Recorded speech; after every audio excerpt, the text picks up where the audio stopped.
નમસ્કાર, special report સાથે હું છું હેતવી। આજે વડાપ્રધાન શ્રી નરેન્દ્ર મોદીનો 72મો જન્મદિવસ છે અને મહાનાયકની આ મહાસિદ્ધિઓની આજે સ્પેશિયલ રિપોર્ટમાં આપણે વાત કરીશું।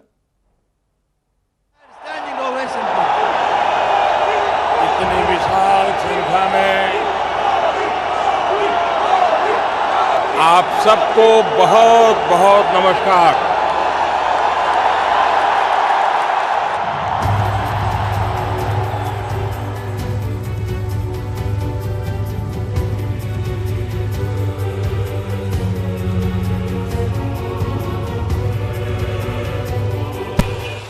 जनवरी को परसों अब चंद घंटे बाकी हैं, लाल चौक में फैसला हो जाएगा किसने अपनी मां का दूध पिया। मैं जब जम्मू एंड कश्मीर बोलता हूं, माननीय सदस्य इसलिए एग्रेसिव हूं कि जम्मू एंड कश्मीर के पीएको को आप भारत का हिस्सा नहीं मानते हो क्या? एग्रेसिव ना हो, जान दे देंगे इसके लिए। क्या बात कर रहे हो आप? एग्रेसिव होने की क्या बात कर रहे हो? કલમ 370 અને 35A નું અસ્તિત્વ ન રહ્યો। દુનિયા દંગ રહી ગઈ હતી। પાડોશીના પગ નીચેથી જમીન સરકી ગઈ હતી। વાત જ એવી હતી, કોઈને કશી ખબર જ ન પડી કે મોદી અને અમિત શાહની જોડીએ એક રાજકીય વ્યવસ્થા પર અંતિમ તારીખ લખી નાખી। એક જ ઝટકામાં કલમ 370 અને 35A નું અસ્તિત્વ જ ભૂંસાઈ ગયો। नई सरकार बनने के बाद 70 दिन के भीतर आर्टिकल 370 और 35A को हटाने का काम भारत की दोनों सदनों ने, राज्यसभा और लोकसभा ने 2/3 बहुमत से पारित कर दिया। जम्मू काश्मीરના 3 મુખ્યમંત્રી નજર કેદ કરવામાં આવ્યા હતા। ફારૂક અબ્દુલ્લા, ઉમર અબ્દુલ્લા અને મહેબૂબા મુફ્તી। ત્રણેય કહેતા હતા કે તમે આવું ન કરી શકો, જમ્મુ કાશ્મીરને સંભાળવું મુશ્કેલ થઈ જશે। As soon as the gates will open, our people will be out. We will fight. We will go to the court. We are not gun runners. We are not grenade throwers. We are not stone throwers. We believe in peaceful resolution of things. If they want to murder us, we are ready. My chest is ready. Fire here, not into my back. For I stood for this nation. પણ જમ્મુ કાશ્મીરનો નકશો બદલાઈ ચૂક્યો હતો। લદ્દાખને કેન્દ્ર શાસિત પ્રદેશ જાહેર કરી દેવામાં આવ્યો હતો। બાકીના જમ્મુ કાશ્મીરને કેન્દ્ર શાસિત પ્રદેશ જાહેર કરી દેવામાં આવ્યો। પ્રધાનમંત્રી નરેન્દ્ર મોદીએ તે કામ કરી દેખાડ્યું હતું જેને અડવાની પણ દેશના 13 પ્રધાનમંત્રીઓએ હિંમત સુદ્ધા નહોતી કરી। મોદીના આ હિંમત ભર્યા નિર્ણયથી દેશભરમાં ખુશીની લહેર હતી। રાષ્ટ્રીય સુરક્ષા સલાહકાર અજીત ડોભાલ ખુદ કાશ્મીરમાં મેદાને ઉતર્યા હતા। અમિત શાહ બેઠકો પર બેઠકો કરી રહ્યા હતા, જ્યારે નરેન્દ્ર મોદી કહી રહ્યા હતા, અમે ઇતિહાસ બદલી નાખ્યો છે। કાશ્મીરમાં આપણે 370ની કલમ મામલે જે કર્યું એ પણ ખૂબ સરસ કેન્દ્ર સરકારનું નોંધનીય પગલું, જે માનવામાં આવતું હતું કે કોઈ નહીં કરી શકે પણ એ કર્યું। ચૂંટણીમાં જે નારો ગુંજ્યો હતો તે નારાને પ્રધાનમંત્રી નરેન્દ્ર મોદીએ સત્તાની ધુરા સંભાળ્યાના 100 દિવસની અંદર સાર્થક કરી દીધો કે કેમ કહેવાય છે, મોદી है तो मुमकिन है।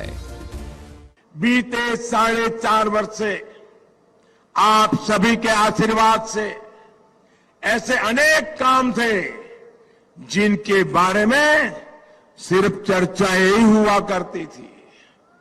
अब जब ये बातें जमीन पर उतर गई है, तब एक विश्वास जगा है कि मोदी है तो मुमकिन है। વિપક્ષને સમજાતું નહોતું કે જમ્મુ કાશ્મીરમાં શું થઈ રહ્યું છે અને શું બોલવાનું છે। लेकिन आप भी यूनाइटेड नेशंस की मॉनिटरिंग लोग करते हैं। वहां यूनाइटेड नेशन मॉनिटरिंग करते हैं 1948 से। तो कैसे ये एक बोलने दीजिए ना, एक मिनट बोलने दीजिए मेरे को। एक minute, I am not yielding, please बोलने दीजिए। एक मिनट सुनिए मुझे, प्लीज बोलने, एक मिनट मुझे सुनिए। साहब इतना स्पष्ट कर दे कि कांग्रेस पार्टी का स्टैंड है कि कश्मीर यूनाइटेड नेशन मॉनिटर कर सकता है। કોંગ્રેસનું સ્ટેન્ડ લોકોને સમજાતું નહોતું। કોઈ કહી રહ્યું હતું કે સાથે છે, કોઈ કહી રહ્યું હતું સાથે નથી, પણ અન્ય વિપક્ષી પાર્ટીઓ મોદીના આ નિર્ણયથી ખુશ હતી। અખિલેશ યાદવ સાથે આવી ગયા। માયાવતી મોદીના આ નિર્ણયના ગુણગાન ગાતા થાકતા નહોતા। સુપ્રીમ કોર્ટમાં આ નિર્ણય ગયો તો ખરો, પણ જજે કંઈ ન સાંભળ્યો। કહ્યું જે પણ કહેવું હોય તે ઓક્ટોબરમાં આવીને કહો। પાડોશી દેશ સવાલ ઉઠાવવા लाग्यो કે જમ્મુ કાશ્મીરમાં સ્થિતિ સામાન્ય ક્યારે થશે, પણ જમ્મુ કાશ્મીરની જનતાએ પાડોશી દેશોને સણસણતો તમાચો માર્યો।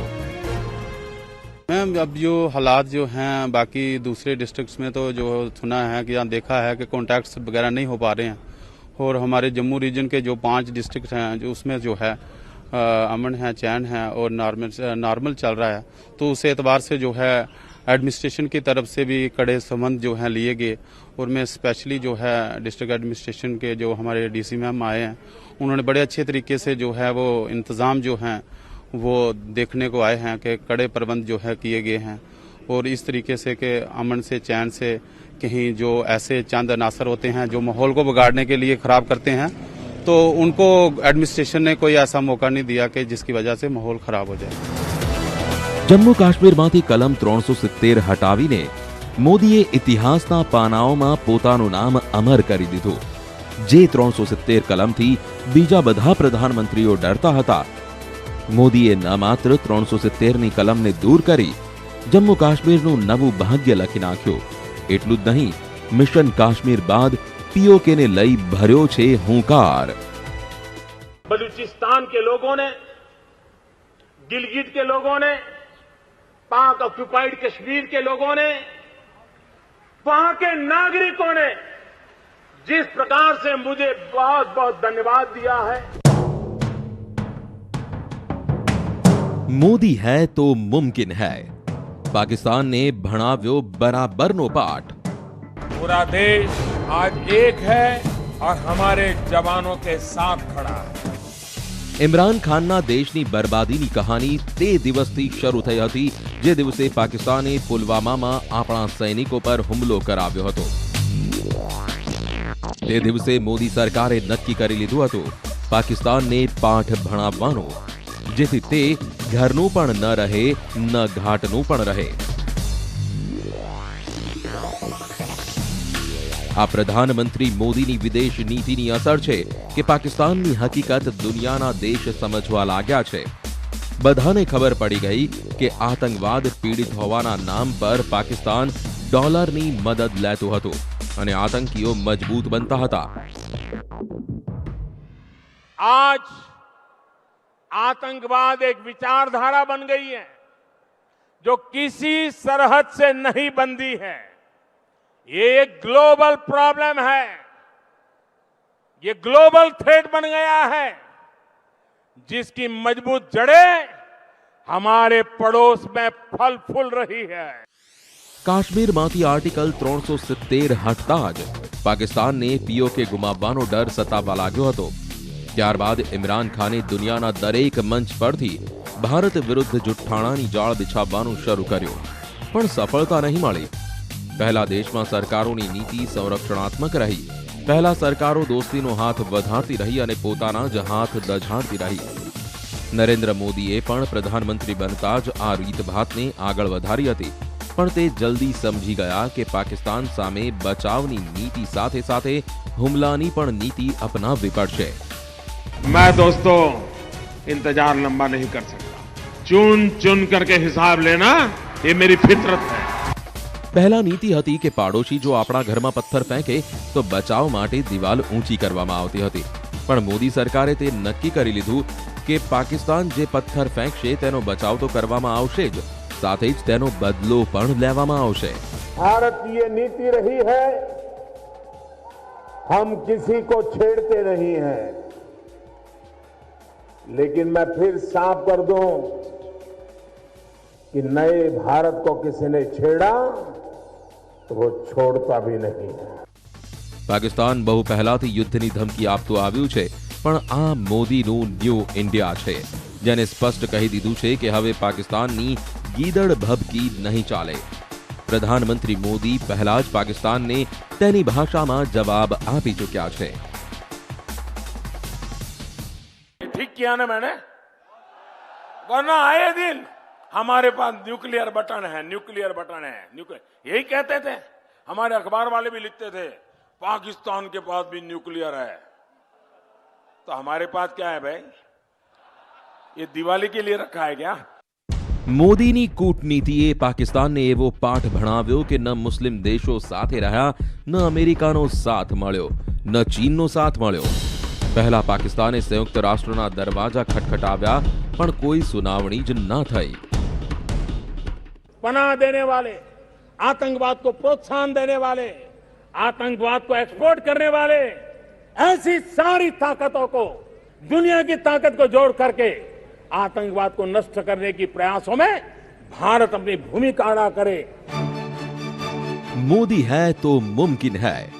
ट्रिपल तलाकનું કલંક મિટાવ્યો। अरबिक कंट्री, इस्लामिक कंट्री, मजहब परस्त कंट्री भी अपने समाज की खवातीनों के लिए बदलाव करने की कोशिश कर रहे हैं। तो हम तो एक डेमोक्रेसी हैं, हम तो एक सेक्युलर कंट्री हैं, तो यहाँ पर क्यों नहीं होना चाहिए। બધો વિરોધ એક તરફ અને પ્રધાનમંત્રી નરેન્દ્ર મોદીનો આત્મવિશ્વાસ એક તરફ। તે કહી રહ્યા હતા કે જે દિવસે તક મળશે તે દિવસે ટ્રિપલ તલાક બિલનું કલંક મિટાવીશું। અને મોદી જે બોલ્યા તે મુજબ કર્યું પણ ખરું। પ્રથમ ટર્મમાં અધૂરું રહી ગયેલું કામ બીજી ટર્મના શરૂઆતના જ દિવસે પૂર્ણ કર્યું। 84ની સામે 99 મતોથી ટ્રિપલ તલાક બિલ પાસ થયો। ટ્રિપલ તલાક બિલને પાસ કરાવવું માત્ર મુસ્લિમ મહિલાઓનો મામલો નહોતો, રાજનીતિના તે વિશ્વાસને ટકાવી રાખવાનો હતો જેના આધારે લોકોએ મત આપ્યા હતા। મુસ્લિમ મહિલાઓએ તે દિવસે નવી આઝાદી અનુભવી। अगर इस देश में हम सती प्रथा को खत्म कर सकते हैं, हम भ्रूण हत्या को खत्म करने के कानून बना सकते हैं, अगर हम बाल विवाह के खिलाफ आवाज उठा सकते हैं, हम दहेज में लेन देन की प्रथा के खिलाफ कठोर कदम उठा सकते हैं, तो क्यों ना हम 3 तलाक के खिलाफ भी आवाज उठाएं। પ્રધાનમંત્રી નરેન્દ્ર મોદીએ ટ્રિપલ તલાક સમાપ્ત કરી એક સાથે 3 કામ કર્યા। પહેલું મુસ્લિમ મહિલાઓને પોતાની સાથે જોડવાનું, બીજું ઉદાર મુસલમાનોના દિલ જીતી લેવા અને ત્રીજું મુસ્લિમ વિરોધી હિન્દુ વોટ બેંક મજબૂત કરવી। ટ્રિપલ તલાકને દેશમાંથી કાયમ માટે જાકારો આપી તે સાબિત કરી દીધું કે તે જે કહે છે તે તેમને તક મળે ત્યારે કરે પણ છે। નરેન્દ્ર મોદી એક એવા મહાનાયક કે જેમણે વિશ્વની મહાશક્તિ વચ્ચે ભારતને એક નવી ઓળખ અપાવી છે। વિશ્વના દેશો આજે ભારતની વાહવાઈ કરતા થાકતા નથી। આજે ભારતનું નામ ઉજ્જવળતાથી પ્રથમ લેવામાં આવે છે અને આ ભારતનું નામ કરનારા આપણા દેશના પ્રધાનમંત્રી નરેન્દ્ર મોદી।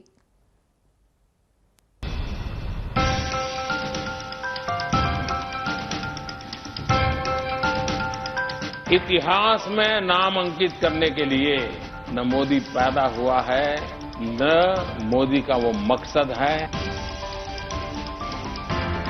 नए भारत में थकने रुकने का सवाल ही पैदा नहीं।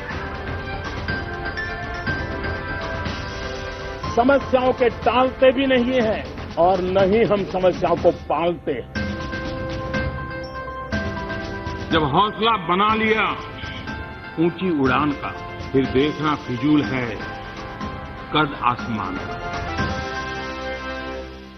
નરેન્દ્ર મોદી જેમને દુનિયામાં ભારતનો ડંકો વગાડ્યો, જેમને ભારતને ન્યૂ ઇન્ડિયાની ઓળખ અપાવી, જેમને દુનિયાની મહાશક્તિઓ વચ્ચે ભારતની અપાર શક્તિઓનું પ્રદર્શન કર્યું, એવું વ્યક્તિત્વ જે દુનિયાના કોઈ પણ ભાગમાં જાય લોકો તેમની એક ઝલક જોવા તલપાપડ થતા હોય છે। રાજનીતિના એવા શોમેન જેમણે દુનિયામાં ભારત વિરોધીઓના મૂળ ઉખાડી ફેંક્યા।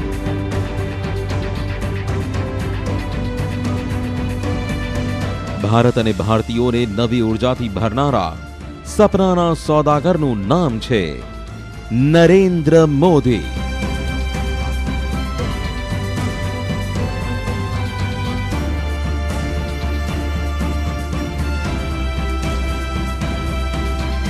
જ્યારથી નરેન્દ્ર મોદી ભારતના પ્રધાનમંત્રી બન્યા છે, ભારતને દુનિયા નવી નજરથી જોઈ રહી છે.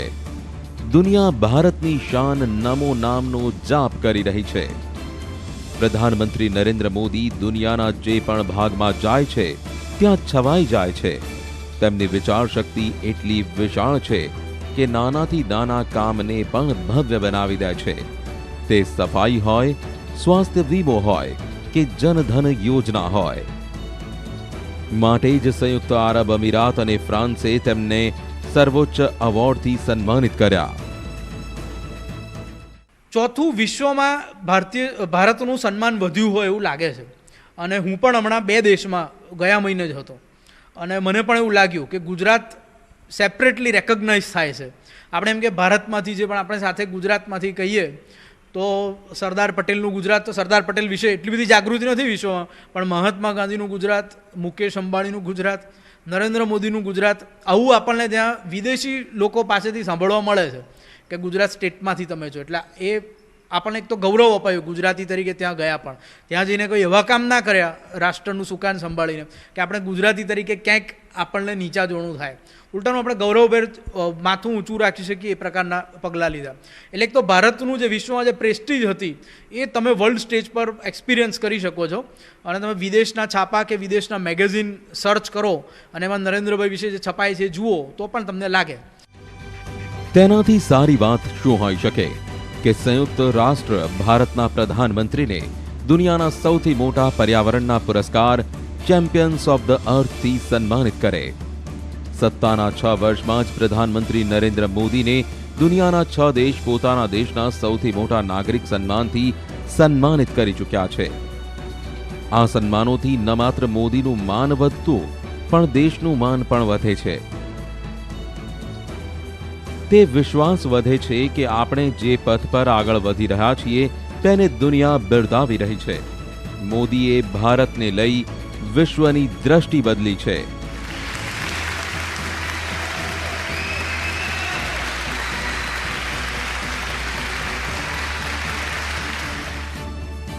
मोदी बदली गवर्नेंसनी भाषा.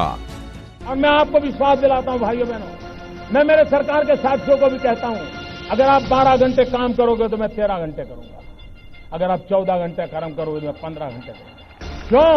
क्योंकि मैं प्रधानमंत्री नहीं, प्रधान सेवक के रूप में आपके बीच आया. 10 કરોડથી વધુ શૌચાલયનું નિર્માણ અને દુનિયાનું સૌથી મોટું સફાઈ અભિયાન ચલાવ્યા બાદ હવે પ્રધાનમંત્રીએ પ્લાસ્ટિક કચરા મુક્ત ભારતનું બીડું ઉપાડ્યું છે. સ્વચ્છ ભારત અભિયાનનો ભાગ હતું સ્વચ્છ ઇંધણ. 2016માં પ્રધાનમંત્રી નરેન્દ્ર મોદીએ ઉજ્જવલા યોજના હેઠળ ગરીબી રેખા નીચે આવતા પરિવારોને મફતમાં ગેસ સિલિન્ડર આપવાની યોજના શરૂ કરી હતી. ઉજ્જવલા યોજનામાં 7 કરોડથી વધુ મહિલાઓને ગેસ સિલિન્ડર આપવામાં આવ્યા. ઉજ્જવલા યોજનાથી ગરીબોના ઘરમાં રસોઈ ગેસ પહોંચાડવામાં આવ્યો. साथियों, औरंगाबाद आज एक और बहुत बड़ी सिद्धि का साक्षी बन रहा है. ये सिद्धि आपकी है, देश की करोड़ों बहनों की है. उज्ज्वला योजना के तहत 8 करोड़ मुफ्त गैस कनेक्शन देने का जो संकल्प हमने लिया था वो आज इस मंच पर इन लाखों बहनों की हाजिरी में सिद्ध हुआ है. ગરીબોના ઘરોમાં લાવ્યા અજવાળો. આઝાદીના આટલા વર્ષો બાદ પણ દેશના કેટલાય ભાગોમાં અંધારું હતું, પણ સરકારે ગત વર્ષે 19,000 ગામોમાં વીજળી પહોંચાડી દેશના દરેક ઘરમાં અજવાળો ફેલાવ્યો. પ્રધાનમંત્રી નરેન્દ્ર મોદીની ખાસિયત જ તે છે કે ગત સરકારોએ જે મુદ્દાઓને હાંસિયામાં ધકેલી દીધા હતા, જેમ કે વીજળીનો મુદ્દો, રાંધણ ગેસનો મુદ્દો, પ્રધાનમંત્રીએ તે મુદ્દાઓને દેશની ગરિમા સાથે જોડી દીધા. 5 ટ્રિલિયનની અર્થવ્યવસ્થાનું સપનું. બીજી ઇનિંગ્સ સંભાળતા જ નરેન્દ્ર મોદીએ 5 ટ્રિલિયનની અર્થવ્યવસ્થાનું સપનું જોયું. પણ ગ્લોબલ મંદીએ પ્રધાનમંત્રી નરેન્દ્ર મોદીના આ સપનાને ધૂંધળું કર્યો. જીડીપી વિકાસ દર 5%એ આવી ગયો ઓટો સેક્ટરમાં કડાકો બોલી ગયો. મારુતિ જેવી કંપનીઓમાં છટણી શરૂ થઈ. એક તરફ નોકરી મેળવવી લોકો માટે મોટો પડકાર છે. દુનિયામાં આર્થિક વિકાસની ગતિ મંદી પડી છે. તેની અસર ભારતની અર્થવ્યવસ્થા પર પણ પડી શકે છે. પણ પ્રધાનમંત્રી નરેન્દ્ર મોદીએ ન માત્ર બેંકોના વિલીનીકરણનો નિર્ણય લીધો, પણ રિઝર્વ બેંક પાસેથી પણ પૈસા લઈને કડક અને મુશ્કેલ નિર્ણય લીધો. $5 ट्रिलियन इकोनॉमी, इसका सपना संजोया है. 130 करोड़ देशवासी अगर छोटी छोटी चीजों को लेकर चल पड़े तो $5 ट्रिलियन इकोनॉमी कईयों को मुश्किल लगता है, वो गलत नहीं हो सकते हैं, लेकिन अगर मुश्किल काम नहीं करेंगे तो देश आगे कैसे बढ़ेगा. 2014માં તાજપોશી બાદ નરેન્દ્ર મોદીએ જીએસટી લાગુ કરવાનો ઈરાદો વ્યક્ત કરી દીધો હતો. તે પળાવી 2017માં જ્યારે સંસદના સેન્ટ્રલ હોલમાં આર્થિક આઝાદીને લઈને ઐતિહાસિક નિર્ણય લેવાયો હતો. કાશ્મીરથી કન્યાકુમારી અને કચ્છથી કટક સુધી દેશ એક હોય તો ટેક્સ એક કેમ નહીં? જે કામ પહેલા ફાઇલોમાં દમ તોડી રહ્યું હતું તેને નરેન્દ્ર મોદીએ એક નવી જિંદગી આપી. कोई वस्तु कितनी ही दूर क्यों न हो, उसका मिलना कितना ही कठिन क्यों न हो, वो पहुंच से कितनी ही बाहर क्यों न हो, कठिन तपस्या और परिश्रम से उसे भी प्राप्त किया जा सकता है, और ये आज हुआ है. પ્રધાનમંત્રી બન્યા પહેલા નરેન્દ્ર મોદીએ કાળા નાણાંને લઈ વચન આપ્યો. આ દિશામાં નરેન્દ્ર મોદીએ ત્યારે ડગલું માંડ્યું જેની કોઈને ખબર પણ ન પડી. एक ऐसी सरकार जो आपकी आकांक्षाओं को पूरा करने के लिए पूरी ताकत लगा देगी. बीते 100 दिन में देश ने इसका ट्रेलर देख लिया है. 8 નવેમ્બર 2016માં ભ્રષ્ટાચારની વાત હંમેશા થતી રહી, પણ તેના પર નિર્ણાયક વાર નરેન્દ્ર મોદીએ જ કર્યો.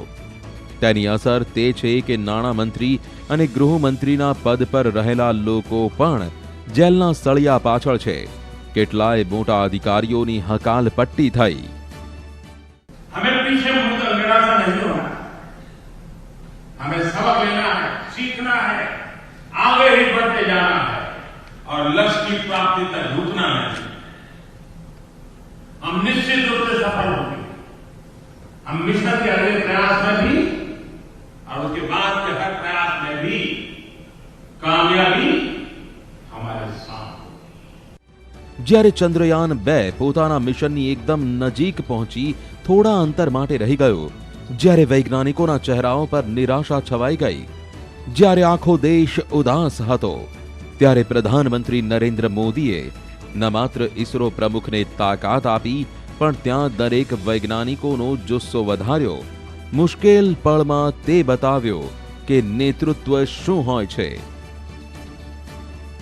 પ્રધાનમંત્રી નરેન્દ્ર મોદી પોતાના નિર્ણયોથી બધાને ચોંકાવે છે, પણ તેમના નિર્ણયોમાં તે સાહસ હોય છે જેનાથી મોટા મોટા ધુરંધરો પણ ડરતા હોય છે.